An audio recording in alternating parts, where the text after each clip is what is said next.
Բարև ձեզ սիրելի ժողովուրդ։ Այսօր ուզում անեմ մի կարճ տեսանյութ, որը օգտակար կլինի մարդկանց համար, ովքեր ունեն հոդացավեր։ Նույն ցավով տարածում նաև ես։ Ինչ եմ անում։ Դրա մեջ ունենք մի անգամ հնարավորություն անել նման բան, որովհետև յասամանի ծաղիկներից պետք է դասարկենք։ Յասամանը հիմա ծաղկում է այս ամսին,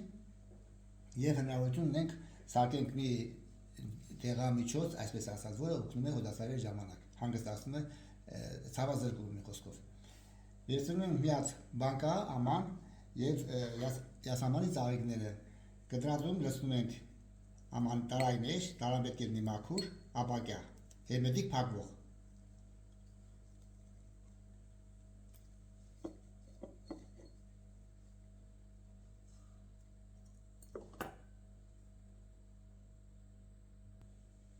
Սիրելիներ, ծաղիկները պետք է լինի թարմ կտրած, որպեսզի բոլորս գիտենք, յասաման ունի շատ հարուստ եթերային յուղեր, որպեսզի եթերային յուղերը պաշտպանված լինեն։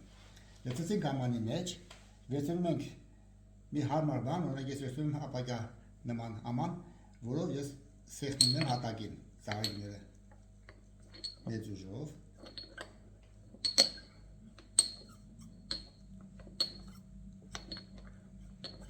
Դրանից հետո վերցնում եմ օղի 40%-անոց եւ լցնում եմ ծաղիկների վրա։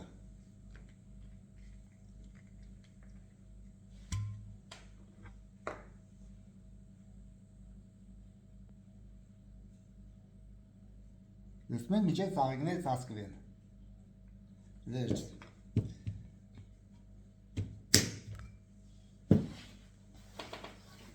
Խնդրեմ տեսեք։ Հետո վերցնում ենք կապարիչով փակում ենք եւ դնում ենք մութ տեղ, մութ սառը տեղ։ Սառնարան խորհուրդ չեմ տալիս, մի ինչ որտեղ մութ է։ Եվ պահում ենք 14 օր, 2 շաբաթ, դրանից հետո օգտագործում ենք։ Քամում ենք ծաղիկները, օգտագործում ենք այն նյութը, որը ստացվում է այդ օղին ծաղիկի հետ միասին։ Ինչ ենք անում։ Ժողովուրդը նախքան օգտագործել է, փորձեք, եթե ալերգիա չունեք։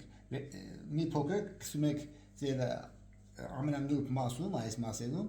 եթե ռեակցիա չի տալիս, ալերգիա չունեք, դրանից հետո կարող եք օգտագործել հոդերի, մատերի հոդերին, ծնկերի վրա եւ այլն, որտեղ ունեք հոդացավեր։ Այսքանով ավարտում տեսանյութը, եթե եղավ օգտակար, դրեք ձեր լայքերը, բաժանորդագրեք իմ YouTube-յան ալիքին։ Ձեզ հետ է Բորիս Խանդեգյանը, բարին ընդ ձեզ, եղեք առողջ, ցտեսություն։